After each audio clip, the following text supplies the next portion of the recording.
My guest is Patrick McEnroe, former pro tennis player. He does a fantastic job covering tennis for ESPN. He's the host of the podcast Holding Court, which can be found on iTunes. Season 2 is now available. You can follow him on Twitter at Patrick McEnroe. Patrick, thanks so much for joining me on Sports Business Radio. How are you?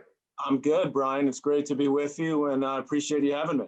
So I've got to start off. One of the most memorable moments in the 17-year history of Sports Business Radio is we had your brother John on years ago, and he joined us from his hotel room in Paris. Okay. And he said he had his guitar with him, and he did a live rendition of Purple Haze by Jimi Hendrix on the show. He's pretty good with the guitar and the singing. I've heard stories of him where he went on stage with Santana. What is it like being brothers with John McEnroe? Well, the guitar playing's, not quite at the level of the tennis playing, but you're right. He's not bad. And, I had him as my first guest on season 2 of my podcast, Holding Court. So you just gave me a great idea, Brian. I got to get him. If I get him to get the guitar out, you could go on forever. He loves to strum the guitar. He did that a lot when he was first on the road traveling. Back in the day when he started traveling and playing on the pro tour, Brian, there were no big entourages. He traveled basically by himself. Vitas Gerulaitis, became one of his best friends. May he rest in peace, Vitas, who died way too young. But Vitas taught him about the guitar, showed him the guitar. Vitas was a pretty good player. Taught him about museums and going to look at art. So he got really into music and art as well. So very eclectic. I wish I could play the guitar. I can't say that I can. He has gotten me up on occasion, Brian, at some senior tennis events when he can go up on stage with the band and have me sing a few tunes, a few Rolling Stones tunes. So we've had some fun. I like to do that, but definitely he's a little bit better still, even with the tennis racket. All right, so this is what I want to hear on the Holding Court podcast. I need some John McEnroe guitar, and I need some Patrick McEnroe singing. Can we make that happen? We could definitely make that happen. So he's going to be on once a month with me, which I'm really excited about. I'm going to be doing 2 per week. One is on Tuesdays that will drop. It's more of a tennis-specific podcast. So he'll join me once a month for that. I'll do a recap of what's going on in the tennis world, on the court, off the court business, and so on. Then Thursday, I'll have a special guest. So I've got a group of guests lined up already for season 2. Kristen Chenoweth, a big Broadway star, a couple of big-time rock singers, Seal, of course, who had huge hits back in the day, Gavin Rossdale of Bush. These are guys that I met over the years, Brian, at sort of pro celebrity type tennis events. So a lot of these acquaintances of mine, I've gotten to know through tennis. They just absolutely love tennis, are obsessed with tennis. Then I got some other people like Michael Imperioli from The Sopranos, not as big of a tennis guy, but a great sports fan and a New Yorker. So it's a little potpourri of guests. And I also have some sort of more traditional tennis type guests, Andy Roddick, James Blake, for example. I recorded a couple episodes with them, and they're fantastic. And I try to focus with them, obviously on their careers, but a little bit more on how they got into tennis, what it was like growing up, how they got started in tennis. I did a bunch of those last year with Yvonne Lendl, Martina Navratilova, Chrissy Everett. Found those fascinating and really fun. I love that you're doing a podcast because, let's face it, you have access to great people, right? Tennis world, musicians. Podcasts allow for deeper conversations.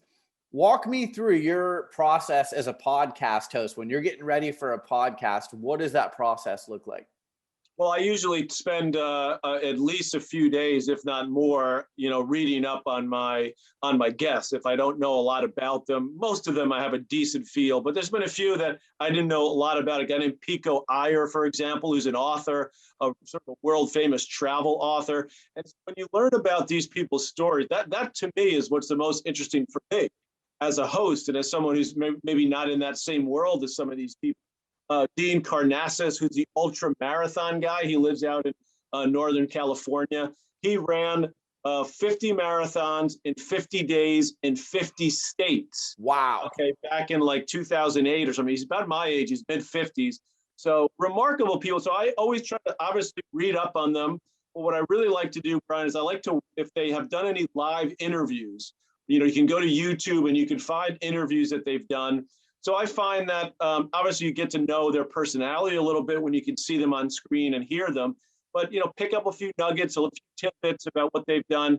And I think people, look, I appreciate it when people know a little something about me when they interview. They know a little something about my past or what I've done. And so I think that makes a big difference in making your guests feel comfortable, making them feel relaxed, and hearing about their life, because that's really what the podcast is about. If tennis becomes can be a big part of it, what their life is, like with Seal, like he just loved to talk about tennis, comparing it to being a musician, getting up on stage. Others, they like tennis, but not necessarily a huge part of their life. So then I kind of move away from that and more into, what they like, how they see the world in their profession. How is hosting your podcast different than your work for ESPN? Because there's a lot of prep that goes into that as well. Well, it's very exciting for me because, as I said, I get to learn about different subjects, different people, different topics. So I love to read. I love to educate myself. I love that part of doing the podcast. Obviously, in tennis, that's my life. I mean, I've been in tennis my entire life since I was a little kid. I've been lucky enough to make a career.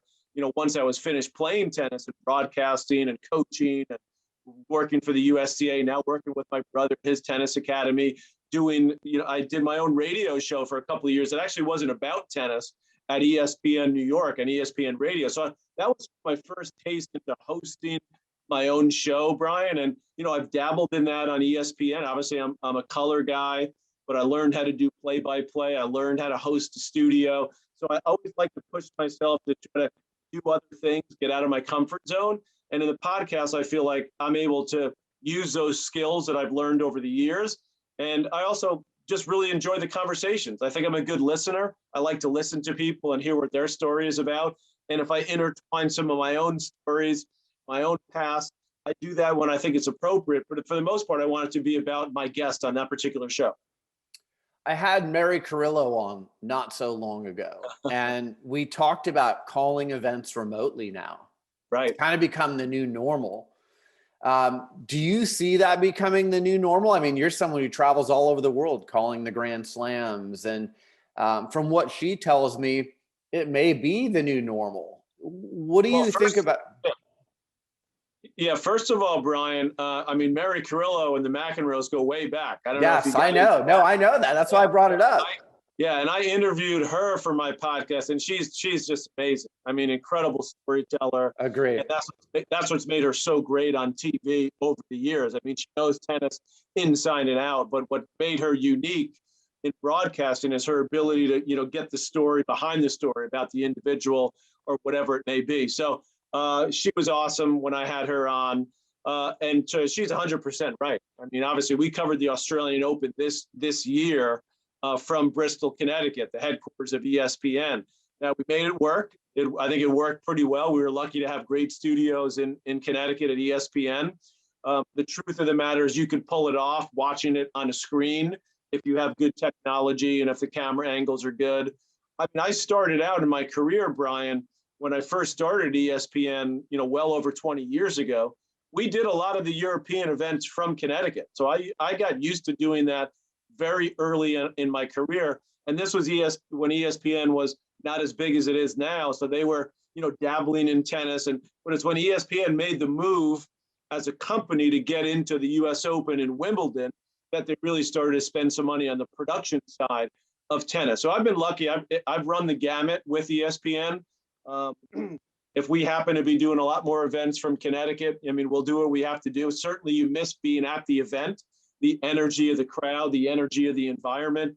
And let's be honest, it's a perk, Brian, to go to Melbourne in January every year when it's the middle of winter here in New York, to go to Paris like we did for many years. We're waiting. We're actually having a call very soon to discuss our plans for Wimbledon. So I still think that all things being equal for Wimbledon and the US Open, if we're allowed to be there for COVID reasons and for health and safety reasons, I believe that ESPN will send us there. But for the other events, I mean, I think it's definitely up in the air. Interesting. I want to talk a little bit more. You brought up the Tennis Academy, the McEnroe Tennis Academy.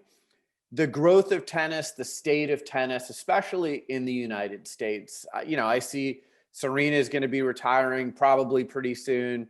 Roger Federer. And I'm looking at some of the stars that we've had of the last 20 years. Right. And what's coming next? What is the state of tennis right now? And what are you seeing at the Academy? Well, there's a lot of lot to unpack. Yes. The answer there. Yeah. Let me start by saying, Brian, that the pandemic, COVID, has actually been very good for recreational tennis. In other words, people want to play for fun and go out to the club, because obviously it's an easy sport to play distance. So I actually been on the court teaching, whether it's kids or even adults of all levels and ages, more than I ever have in the last year and a half, which has been a lot of fun for me. So that's number one, that the tennis business, clubs, parks, and so on, have done very well. In fact, the USGA released a report about a month ago. I think tennis playing was up 25 to 30%. Tennis and golf both had a little bit of a bump, right? Particularly tennis. So that's number one. Number two, the professional game obviously is struggling through COVID, because tennis relies more than almost any other sport on the daily gate on ticket sales. So that's affecting the professional game. As far as the American game, we have a plethora, Brian, of young, middle-aged, and older, for tennis players like Venus and Serena, female tennis players. I mean, from all different backgrounds, all different shapes and sizes, different skill levels. I mean, we're absolutely loaded on the women's side, and we'll continue. Now, will we have another player like Serena? No, not. I mean, nobody will. Serena is the greatest of all time. But we have a bunch of really, really good players, top players. Sophia Kenin, who won the Australian Open, got to the finals of the French. I mean, there's countless young, Coco Gauff, really talented players. Now, on the men's side, it's a different story. Why? I'll give you a fairly simple reason. It's a little more complicated, but essentially it's this simple. In European countries, which dominate particularly men's tennis, women as well, but we're in the mix in the women's game, the most popular sport in most European countries, second or third most popular, is tennis. After soccer, you've got basketball in Spain and France. You've got ice hockey in the Eastern European countries and skiing. But for the most part, tennis is right there, 2 or 3. In this country, I don't need to tell you, Brian, working as you do in the sports world, tennis is not in the top 5, maybe lucky to be in the top 10. So what does that mean? That means you have a great young athlete. Let's say they're a boy or a girl. They're 6, 7 years old. They're super talented as an athlete. And if you're a parent and you're thinking, okay, I want my kid to, maybe, they're that good, maybe they could be a professional. If they're a girl, tennis is a sport where you can make it and make big money. What other sport can you make big money as a female athlete? Maybe golf, but nowhere near as big as tennis. I mean, now, I love the fact that women's sports are blowing up, whether it's soccer, whether it's lacrosse, whether it's basketball, and so on. But those, as great as those athletes are, they don't make a lot of money in the professional world. Now, in tennis, if you have a boy that's 5 or 6 years old, that's a great athlete, tennis is not going to be high on the list that you're going to put them in unless you have some sort of connection. You have a parent, you have an older sibling, you just happen to get lucky like we did, growing up in Douglaston, New York, and Queens, and there was a little club down the street from our club, and my brother John happened to play soccer, basketball, football, and he happened to be unbelievably gifted as an athlete, but as someone with hand-eye coordination. And we just got really good at tennis, at a young age. So the bottom line, Brian, is we don't get the pick of the litter of the athletes that are boys like they do in a lot of the European countries. I mean, if Rafael Nadal grew up in Alabama, okay, or Georgia or Texas, or maybe Florida, because that's kind of a big tennis state. But you know what I'm saying? Like, he'd be scooped up to play basketball or football in a heartbeat. Novak Djokovic would be an unbelievable basketball player or a soccer player. And just so happened that these guys got into tennis. So we have to do a better job as a country of finding those kids, getting them into tennis at an early age, because to be a top level professional tennis player now, particularly on the men's side, Brian, you need it all. You need to have the tennis skill, the tactical skill, the mindset, the heart, but also incredible physical tools, not just hand-eye coordination, but incredible speed now as well. So we get that on the girls' side. On the women's side, we struggle finding that full package on the boys' side. Like golf, there's always been the association with tennis that there's a barrier to entry. It's expensive. Yep. Do you think that's one of the reasons that we're seeing in the United States, like you just said with the boys especially, that there aren't as many tennis players in this country because of the cost and the barrier to entry?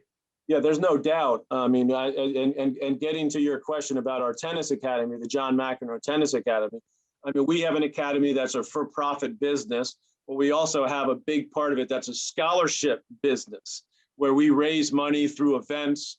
BNP Paribas, for example, sponsors gives us a big chunk of money to help those kids that can't afford to play tennis, that can't afford to pay for the court time, for the coaching, for the travel, for the fitness. So we're trying to do our part, but we're one academy in New York City, which obviously the cost of living in New York City is higher than many places like Florida, like parts of the South, where you see a lot of tennis players play, like Southern California.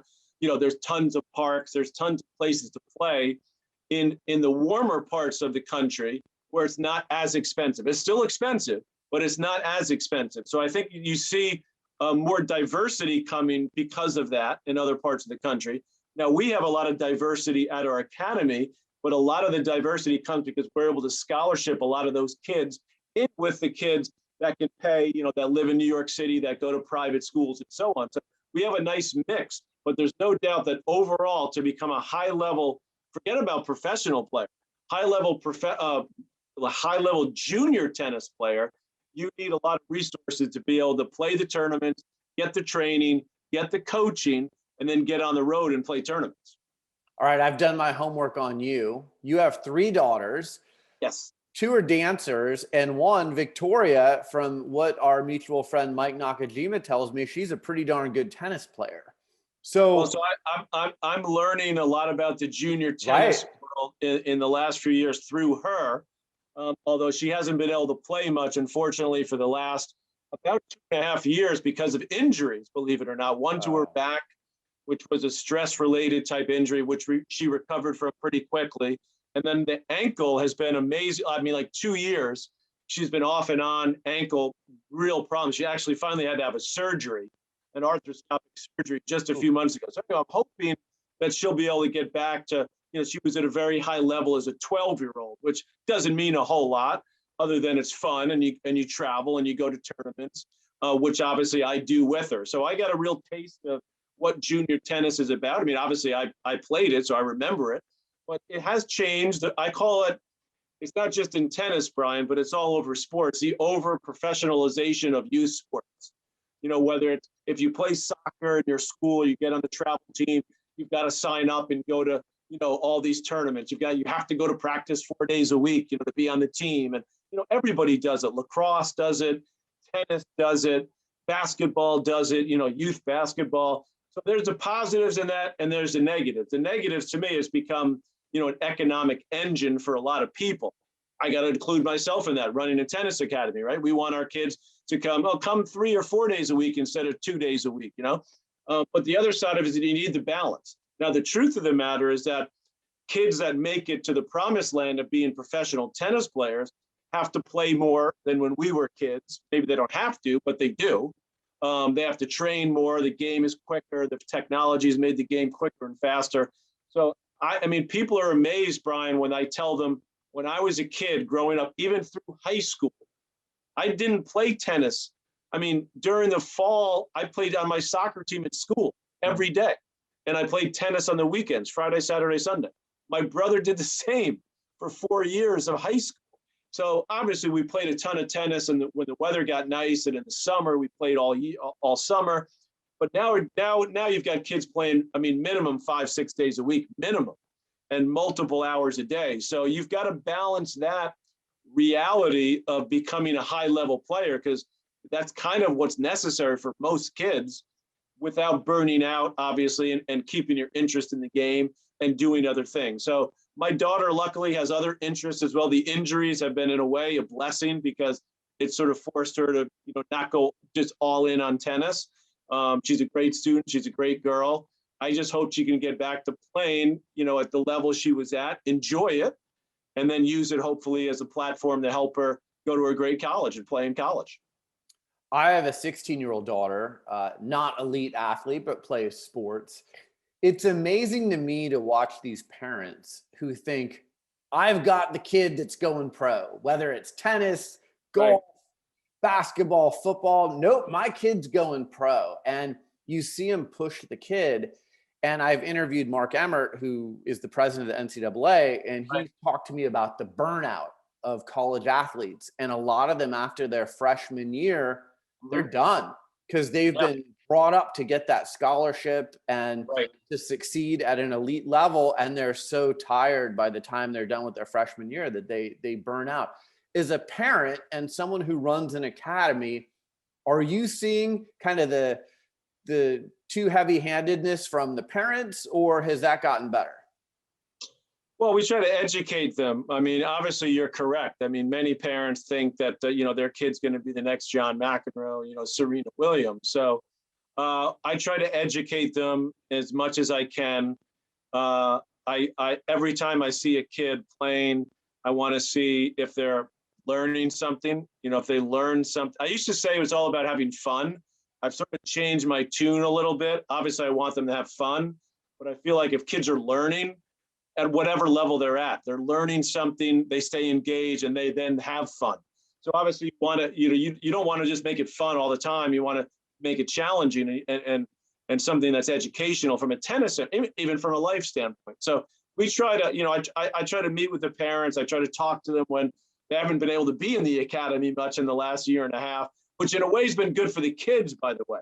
Because a lot of the kids, when we do our group sessions, the parents all sit on the balcony watching, and the kids are looking up at their parent and they're reacting, and they're making.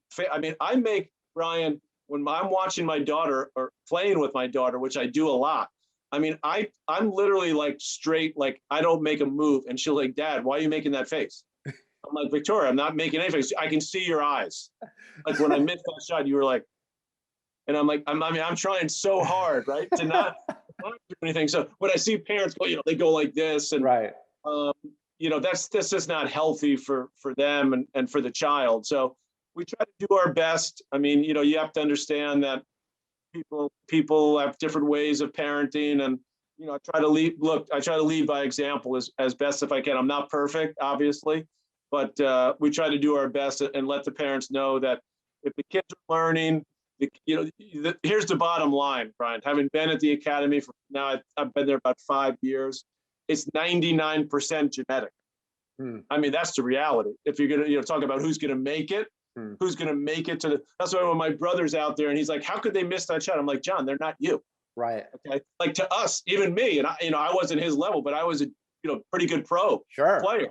And so when I compare myself even to the kids, I'm like, wow, like I could do that like so easily. Why? Okay, I played by myself against a wall for hours and hours at the Douglaston Club where we grew up. But some of it's genetic. I'm not genetically gifted to run super fast, for example. I'm not that fast. I'm reasonably quick for a tennis player. But, you put the ball in I'm going to hit it pretty much in the center of the strings almost every time. And that's that's when I see kids, I can see kids play like 4 or 5 hours a day. And for some of them, that just ain't going to happen. For some of them, it does. They get it over time. So you need so many things have to be right to make it in even as a high level junior player, but to make it to a big time D1 college, that's even difficult. And then to become a pro and make a living playing, that's a whole nother animal. All right, your daughter, Victoria, speaking of genetics, does she have the temperament of you or Uncle John on the tennis court? She has a little more of her uncle, okay, which can be a good thing. She's pretty intense. She's very driven in whatever she does, whether it's school or learning the piano, which is not her favorite thing to do, but she takes piano lessons and does different things. But she's I would say she's a little bit too much of a perfectionist on the tennis court. So I try to, have fun with her with that. But she would say that I don't know what I'm talking about. Dad, you don't know anything. What do you don't, how could you say that? That's the dumbest thing I've ever heard about tennis. Now, life, I understand. I mean, your daughter's 16, so you get it. I go up to her room. She's like, Dad, why are you here? But when it comes to tennis, you would think, you might want to listen to a few things I say because I kind of know a lot about tennis. Right. So she's somewhere in between. She's pretty feisty, but again, it's been really hard for her because she hasn't been able to compete really at her level for over 2 years. So I'm just hoping that she can get back. She did tell me recently that she's really enjoying her tennis more than she did before. I think she's appreciating a little bit more to be able to play and to hopefully get back to where she's not even thinking about her ankle. So that's our goal for this next phase of her junior tennis career in the next 6 to 10 months. Just a few minutes left before I let you go. Your wife, Melissa, is a very famous Broadway actress. Broadway's been shut down. That industry has changed a lot in the last year. Hopefully they're coming back, but how has that impacted your family and her? And, I know you said, well, I said it, but you have two of your daughters who are kind of going that path. Yeah, they're into ballet. They go to pretty intense ballet school in New York City, 4 or 5 times a week. That's another thing that's super intense. So yeah, that takes a lot of commitment, a lot of time, a lot of physicality and mental strength. They're just 12 years old. So luckily they have each other and they sort of feed off of each other, but that's also tricky for twins. My wife's business, I mean, the Broadway world, I mean, forget about slowing down.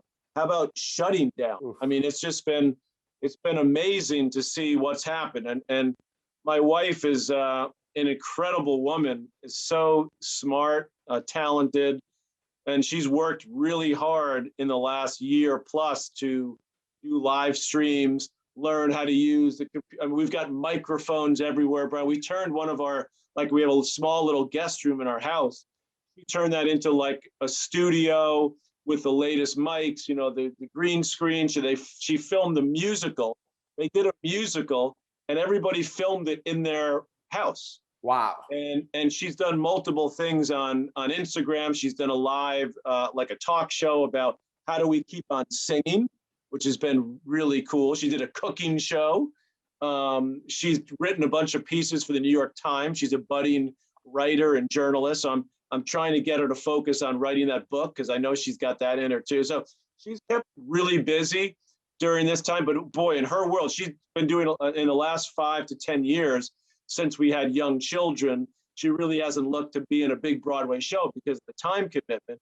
So she's done a lot of cabaret type shows, performances with a pianist and with a small band. I mean, that business is just totally done right now. Hoping we're starting to see things percolate a little bit, that things will start to happen again this summer. But she had all sorts of concerts booked all over the world: Paris, London, Las Vegas, San Francisco. Everything stopped, and everybody in her business, just basically looking for what's going to happen. Not to mention all the people, the makeup artists, the costume designers, the people who make the sets, the people who work backstage. I mean, when you drive, Brian, as I do often through Broadway, because my kids go to dance school right around there, it's totally bizarre. I mean, you drive past, Wicked and the Book of Mormon, and I mean, and you go there. I mean, it's totally desolate. Wow. So we're all hoping and praying that this vaccine, which seems to be obviously making inroads, especially here in New York, that things start to reopen as they're doing. I actually went to the Yankee game, believe it or not. Nice. For the first time I went out, they actually won, which has been shocking considering how horrible they've been so far this year. 3-1 against the Braves. They still didn't hit, but they got a wild pitch and a walk late. It was a 1-all ball game in the 8th. But just to be in the stadium, right, to be outside. So they're going, I think, up to 33% now capacity, hoping it's 50% soon. And then we hope by the end of the summer, with the U.S. Open comes around, can we get to 100%? Tennis desperately needs it. Yeah. All right. Last question for you. Season 2 of Holding Court is out now. You've already recorded a lot of these, I'm assuming. Yes. Who are some guests that you'd love to have on the show? Are there people, you know, I have my running list of people that I'd like to have on this show. Do you have a list of people either that you know or don't know that you're like, I want to have them on my podcast? Well, I'm still trying to get Lars Ulrich because the drummer for Metallica, because you know his dad was a really good professional player named Torben Ulrich, and he was he's still alive. He's like in his early 90s, and he has a long beard. He was a lefty, and he played this stylish type game from Denmark, and he became a really successful artist and a jazz musician. He was. That's how Lars was a very good junior tennis player. And obviously because of his dad is how he got into music. It became this superstar. So I'm still holding out hope that he will come on my podcast because I've talked to him about him, but I'm also very interested in his dad, Elton John. Oh yeah. Okay? I participated in a lot of events with him because he raised money for AIDS back in the day through World Team Tennis. He was very close, still is, I think, with Billie Jean King. So I would love to get him on as well. I've had some great ex-athletes on that became big tennis players. Events. Steve Nash, the coach of the Brooklyn Nets. Yep. I want to get him on. I had him on actually with Dirk Nowitzki together. Oh, that's great. Dirk was a big-time junior tennis player, right? Growing up in Germany, and I said, "Why did you go to basketball?" He goes, "Well, to be honest, I was like 6'9" at 13, and they gave me the trophy, and the other guy was so little, you know." He goes, "I started to get a complex. I want to be around people my own size." I said, "Dirk, I think you made the right call." Yeah, no kidding. Yeah, so some other, you know, Joe Dumars, we're dating ourselves now, was a really good tennis player.